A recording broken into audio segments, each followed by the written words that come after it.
Here we go. All right. Thank you for coming. This is an awesome room. We were actually born here at B-Sides, Las Vegas, exactly 3 years ago yesterday. So we'll get to that in a minute. But B-Sides has really been integral to getting us launched and getting this kind of silly experiment off the ground. I'm Josh Corman. I'm one of the founders of I Am the Cavalry. I'm Bo Woods. I'm another person in I Am the Cavalry. Bo may or may not tell this story, but Bo actually competed with our reveal. So while Nick Percoco and I were presenting the reveal of I Am the Cavalry and asking you guys to join us on this crazy mission, Bo was actually presenting in a different track here and never even saw it. But we like to say Bo was our first and one of our best recruits because we met over Japanese whiskey in the speaker room immediately after. And he's been incredibly committed, and you'll see how committed throughout the day. All right, so let's just do this really quickly. How many of you are brand new to the Cavalry versus how much can I assume? Okay, so I'll split the difference a little bit here. Really quickly, we just turned 3 years old yesterday, so we're going to explain a little bit of what's happened over this first 3 years of experimentation. There are certain things that are working incredibly well, and you're going to see them throughout the day. You'll see some of the people we're able to bring to bear from government, from safety critical industries, and the kind of success stories that give us energy and encouragement in the face of some really, really hard problems. The last 12 months have been particularly challenging. Even though we're getting better, we're getting a lot worse faster. So Bo and I are going to talk about some of the things that have happened that may not be obvious to everybody. In fact, I'm shocked how very few hackers know some of these stories we're going to share. But also, they really compelled and catalyzed some pretty big changes that we've made personally and that we think are necessary for this mission to continue. And then I'm going to talk a little bit about terraforming, but I'm not going to try to take all the oxygen out of the whole 2 days that we have. We have an amazing lineup for 2 days, and you're going to see what's happening in automotive cyber safety. You're going to see what's happening in medical cyber safety. You're going to see some of the fruits of working with government from Jen Ellis and a whole bunch of folks on where we're working to preserve researcher rights, to change the way government looks at our kind, and to try to drive safer outcomes sooner. Then tomorrow, just to frame a little bit, tomorrow is really different. So it may be unclear what it is on the schedule, but today is really about where we're winning and where things look promising. Tomorrow is really, really, really hard problems that we don't have solutions for. And we're going to be very honest and candid with each other. In fact, we'll probably shut off the camera for large chunks of it. One of the speakers later today is with me on the Health and Human Services Cybersecurity Task Force that Congress asked for. And the closer we look at clinical medical environments, the scarier it gets. It's not funny at all. And there's really no obvious solutions. So tomorrow morning, we're going to try to tackle really uncomfortable truths in medical, in oil and gas, in agricultural technology, to try to surface in the afternoon maybe some uncomfortable and unnatural responses that we can be innovative to come up with in response to those. All right, but let's dive in. So a little bit of celebration. I didn't know if this thing was going to last 3 weeks or 3 months, but ultimately we just turned 3 on August 1st, which was yesterday. And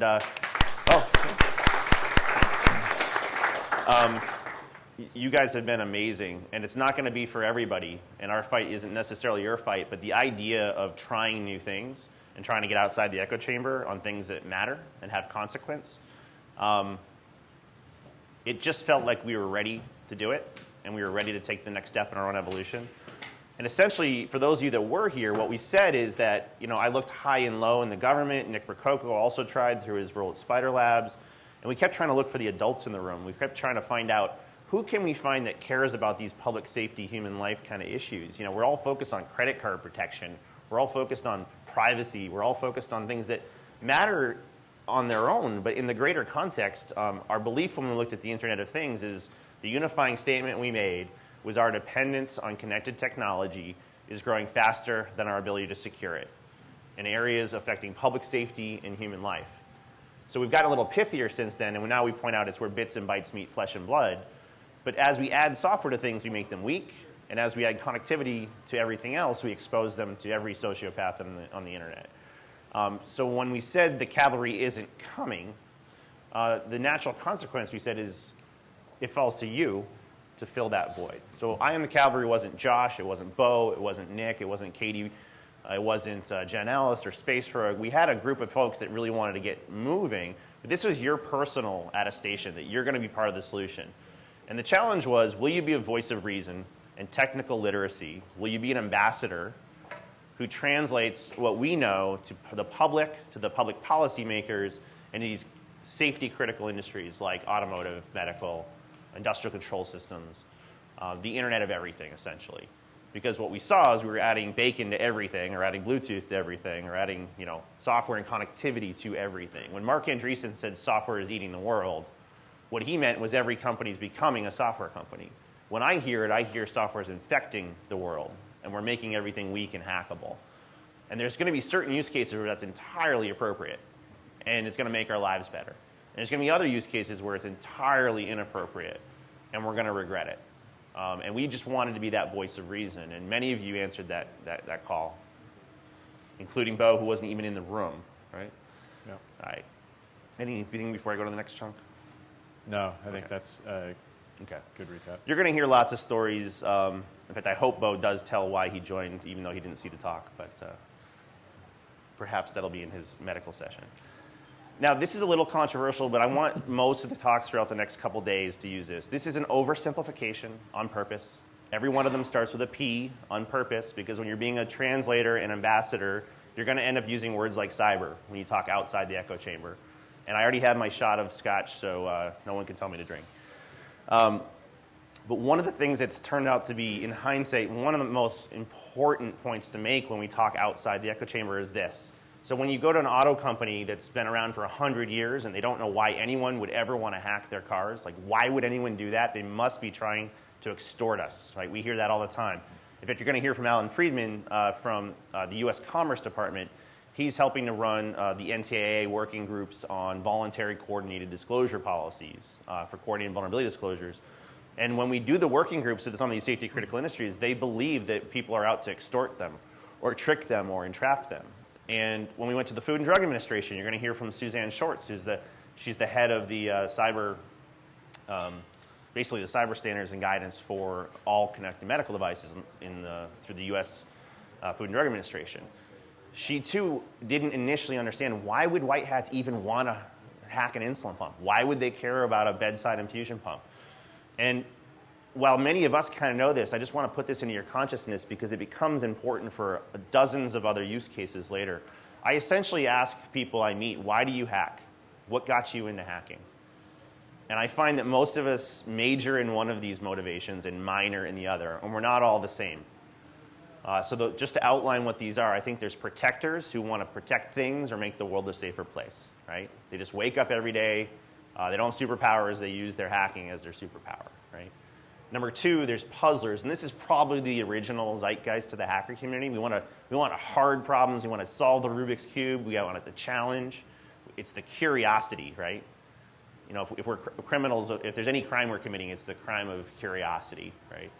So protectors want to make the world a safer place. Puzzlers want hard challenges and problems. But we also, as many of you have experienced, we have a rock star culture, right? We both put people up on pedestals and people love being on pedestals. And that's the prestige or the pride. Make a name for yourself. Win the white jacket at Pwn to Own. And there's nothing wrong with this motivation either. It's just one of the reasons people might do this. Then comes profit, right? We can make a living off this. You might be able to make a lot of money. Maybe you start off in a bug bounty program and you get little payouts for lots of little things. Maybe you turn it into a consulting practice. But sometimes there's a personal gain motivation. And then lastly, this is the one that most people get confused on, but there's also protest or maybe some sort of political bent. And this might be helping dissidents in different countries. It might be helping to out corruption. It's the folks that work with maybe Citizen Lab, or if you've ever seen Morgan Marquis-Bois, who does stuff under Headhunter. It's really kind of lawfully helping for something or against something. And if you think about protectors and puzzlers and prestige, profit, and politics, this becomes really necessary. And what I think I've noticed is one way that we've eased these safety critical industries into trusting us is it's a little counterintuitive. We say, don't do a bug bounty program. We don't want you to jump straight to a HackerOne or a bug crowd. You can use their platform, But if you simply say, we will not sue you, if you put out a welcome mat and say, we won't sue researchers acting in good faith, with no recognition or reward, then you're pretty much only going to attract the protectors and the puzzlers. So you'll get fewer bugs that might be easier to help you build your muscles. You might get your feet underneath you. You might see how many bugs, what type of bugs, before you open the floodgates to everybody else. So sometimes Cavalry takes a stand on something that is a little confusing, like why wouldn't you pay researchers? We're not against paying researchers. In fact, some of these organizations like GM, who came out with a coordinated vulnerability disclosure program earlier this January, they did it because, not because they're cheap, but they had no cash prize because they wanted to see what kind of bugs, what kind of volume, and they're perfectly willing to pay very good money in invite-only and private hackathons and whatnot. And if you think of Tesla, they started off with no cash prize, then they added a small cash prize, and at DEF CON last year they upped it to $10,000. So you'll see these kind of things happen. And while this isn't exclusively about bug bounty programs, we found that to help the outside world understand who we are, where we're coming from, we've tried to make a friendlier face and a more inviting face by focusing them on the protectors and the puzzlers. And for my sake, I'm first and foremost a protector, right? I want to save lives.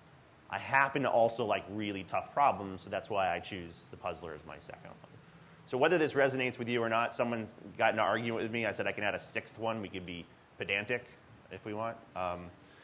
They're not perfect, they're not comprehensive, but they're a fairly decent way to articulate that we're really a domestic resource, not a domestic threat. All right, so really quickly, especially because we got a little bit of a late start, and you're going to get a lot of really great content throughout the day, a few highlights of what's worked over the last 3 years. One of the things we did, and I had a lot of help from a lot of people in this room, was to make some sort of gesture to the outside world. So Nick Prococo had done a TEDx. He invited me to come help do one in Chicago. So if you haven't seen this, this is a good way for your neighbor or for your coworkers to understand it. I did a TEDx called Swimming with Sharks and Cyber Safety and the Internet of Things. And without getting into the whole metaphor here, I went on a shark dive with Dave Litchfield, and I realized how incredibly similar the Internet of Things is to getting in the water with apex predators. And while most people can't understand the jargon and the gobbledygook, they do get this, and it's been pretty effective. But our first real big deliverable was on our first birthday, so 2 years ago yesterday. At DEF CON, we launched a 5-star automotive cyber safety framework for connected vehicles. And this was essentially our olive branch to the automotive industry to say, look, you're masters of your domain. You've been making cars safer for 100 years.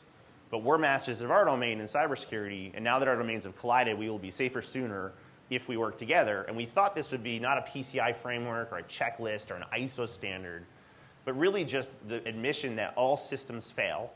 And here's 5 basic foundational capabilities you need towards failure. Now, our belief was this would give us a way to meet these people, meet the entire ecosystem of the suppliers, the insurers, the drivers, the dealers.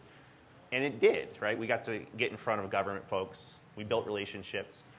We had arguments. We were accused of being extortionists and whatnot initially. But ultimately, we have been heavily embraced, and you're going to see some of the fruits of that later today. The sad part, though, is we thought this 5-star would really be the starting line.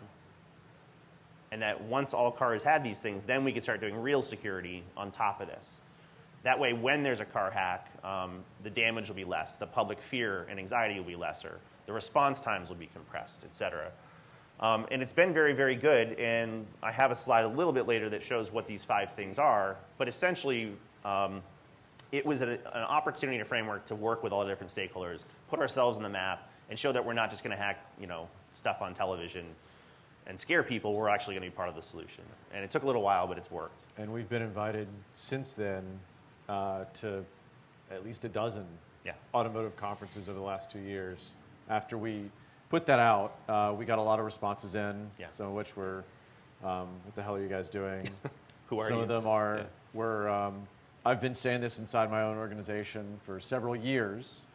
This gives me the external ammunition to go and take it to my executive stakeholders again, and it will probably move the ball forward. Right. So it wasn't us pushing from the outside. It was us identifying people on the inside who could then invite us in and to have those dialogues. Yeah, it's important to know that we got a lot of guff even from our own community that this wasn't comprehensive enough, or it needed more things, or we should have bothered to talk to a single auto worker. The truth was, we had spoken for 9 months with most of the stakeholders we could find in the auto industry. We talked to tier 1 suppliers, OEMs, regulators, people who were working on the vehicle-to-vehicle encryption standard. We had done quite a bit of groundwork before we revealed it. So part of the ambassador job is finding willing allies and working with them. That said, there's a lot more to do. One piece of encouragement is 2 Fridays ago, I was in Detroit for one of these invited cybersecurity conferences, and the CEO of GM, her keynote was highly similar to one I had given on cyber safety. So we have successfully infected one of the leaders in that space, and by her taking that leadership stance and using a lot of our jargon, like the importance of working with third-party researchers, by putting out a welcome mat instead of a beware of dog sign, that's setting the tone for all of her competitors and for the regulators as well. In fact, we have the National Highway Transportation Safety Administration here today for one of the panels. Similar in shape and spirit, Bo took the lead this past January. Because of the relationship we built with the Food and Drug Administration, we made a Hippocratic oath for connected medical devices. So we want to say a minute on that? Yeah, so I'll talk in more detail about this a little bit later on today at 3 p.m. in the medical device cyber safety talk. But the idea here was that as physicians take a Hippocratic oath to act in the best interests of the patients, increasingly medical devices are the delivery mechanism for that patient care. So shouldn't those things also have a similar type of ethos? And it's kind of a mashup of like the Hippocratic Oath and Isaac Asimov's 3 laws of robotics. Yeah.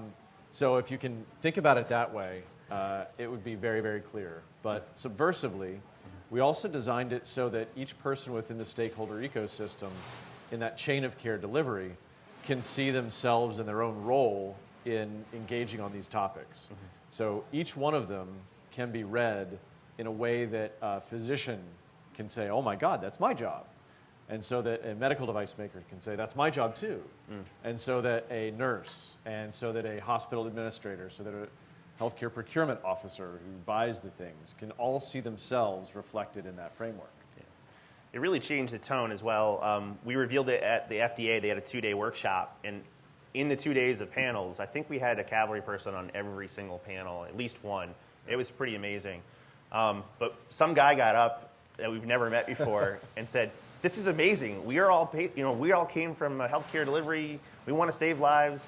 Is there a single person in here who won't make this pledge right now? And he tried to get everybody on camera to kind of, at least volunteer to this, because we share a similar zeitgeist and a similar motivational structure, in that they got into that because they wanted to save lives. So we found that they went from looking at the security people as the ones that make it impossible to log into the crash cart when people are dying, to saying, wait a second, they can be a teammate here. So we kind of changed the tone.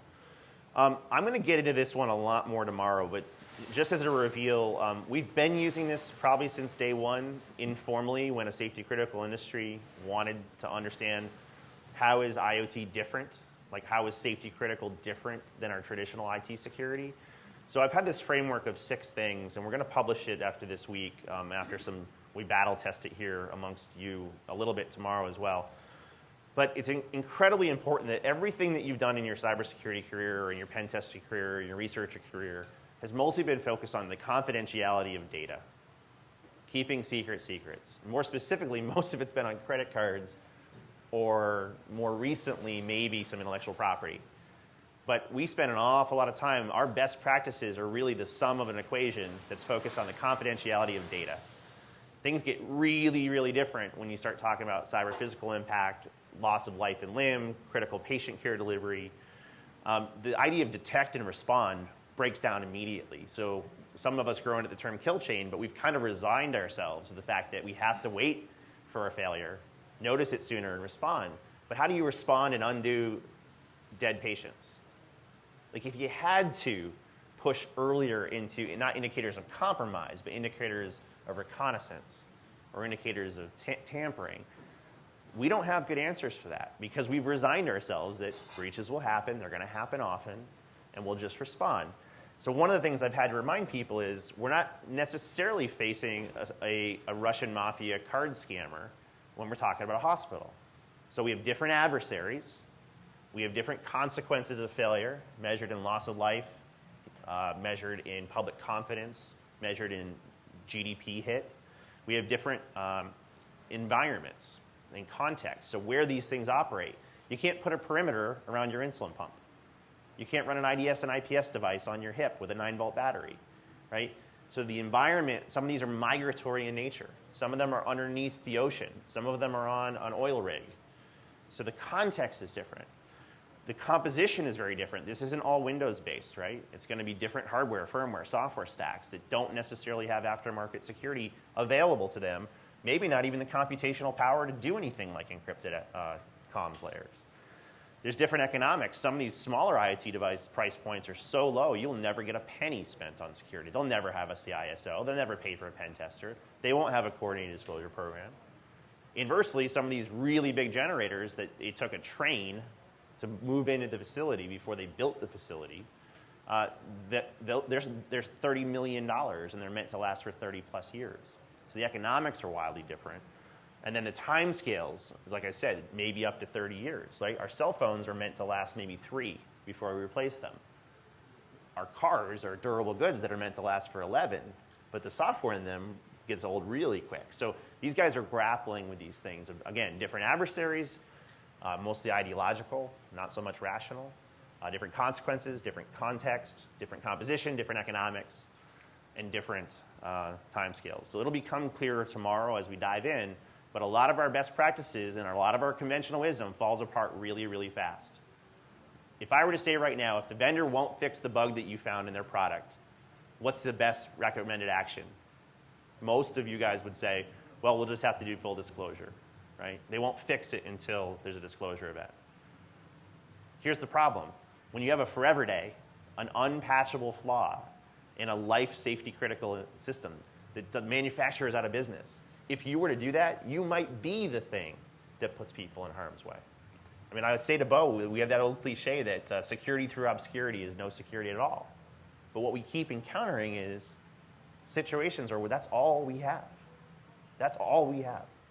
And that's not comforting, but it is the truth. So we're going to dive into this a little bit more tomorrow, but I've spent about as much time in the opening remarks as I can.